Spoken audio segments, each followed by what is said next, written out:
একটা মেয়ে সকালে ঘুম থেকে উঠে তার প্রথমে চিন্তা হয় আজকে কি রান্না করব আর আজকে কি রান্না করলে সকালে খাবে। আর আমার মনে হয় এটা প্রত্যেকটা মেয়ের সাথে হয়।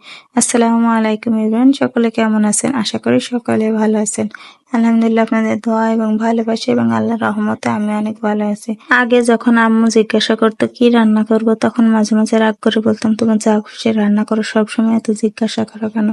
এখন বুঝতে পারি আসলে এত কষ্ট করে রান্না করার পর তখন যদি কেউ না খায়, না খেয়ে থাকে, তখন নিজেরও খারাপ লাগে আর ভালোও লাগে না।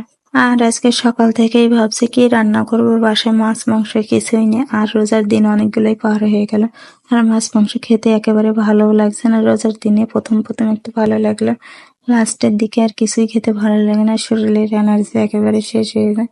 তো ঘরে দেখলাম একটু সজনা রয়েছে আর আলু রয়েছে, আর সাথে একটু মিষ্টি কুমড়া রয়েছে। আমি ভাবলাম এইগুলাই রান্না করবো, আজকে একেবারে নিরামিষই রান্না করবো। হয়তো অনেকে নিরামিষ খেতে পারে না সারাদিন পর রোজায় থেকে, কিন্তু আমার মনে হয় আমার নিরামিষটাই বেশি ভালো লাগে মাছ মাংসের থেকে। তো যাই হোক, এক একজনের মুখের স্বাদ এক এক রকম, এটা তো সবার একরকম হবে না। তো রান্নার জন্য যা যা দরকার সবকিছুই কুটে নিয়েছি। আজকে আলু দিয়ে সাজনা রান্না করব। তো আলুগুলাকে কষিয়ে নেব, সাজনা দিয়ে কষিয়ে নেবো। আর এই সাজনা দিয়ে আলু রান্না এটা নিরামিষ হলেও খেতে অনেক বেশি ভালো লাগে। তো কষাতে দিয়ে দিলাম, এরপরে একটু মিষ্টি কুমড়ো চচ্চড়ি করবো, এটা খেতে অনেক বেশি ভালো লাগে। একদম পোড়া পোড়া করে করবো, খেতে বেশ ভালোই লাগবে। এর জন্য দিয়ে দিলাম কাঁচা মরিচ, পেঁয়াজ কুচি, হলুদ, লবণ, ধনিয়ার গুঁড়া আর সরিষা দিয়ে আর জিরা দিয়ে বাটা।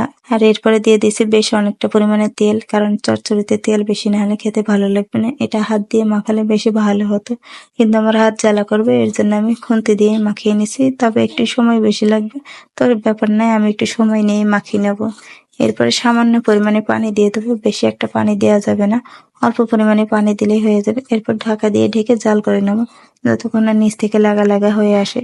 আর মিষ্টি কুমড়া থেকে এমনিতে অনেকটা পরিমাণে পানি বেরাবে। এইদিকে আমার আলু দিয়ে ডাটাও কষানো হয়ে গেছে, এরপরে দিয়ে দেবো ঝোলের পানি।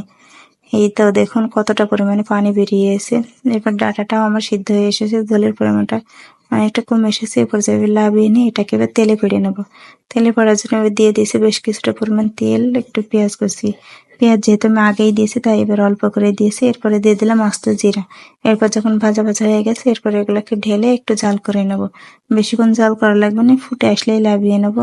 আর এটাতে লবণ ঝাল যদি ঠিক থাকে খেতে অনেক বেশি ভালো লাগে। আর এই তরকারিটা আমি কাঁচামরিচ দিয়ে রান্না করার কারণে কালার আসেনি, কিন্তু খেতে মশলা অনেক বেশি মজা লাগে কাঁচামরিচের তরকারি। আর আমি এটাই খেতে বেশি ভালো লাগে। আমার রান্নাটা কেমন হয়েছে অবশ্যই জানাবেন।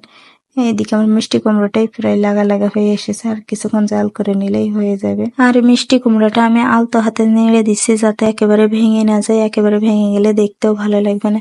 আর এইটা যখন আমার তেল ওঠা মতো হয়ে এসেছে, এ পর্যায়ে আমি নামিয়ে নিয়েছি। আজকের ভিডিওটা লম্বা করছি না, সে পর্যন্ত সবাই ভালো থাকবেন। আল্লাহ হাফেজ।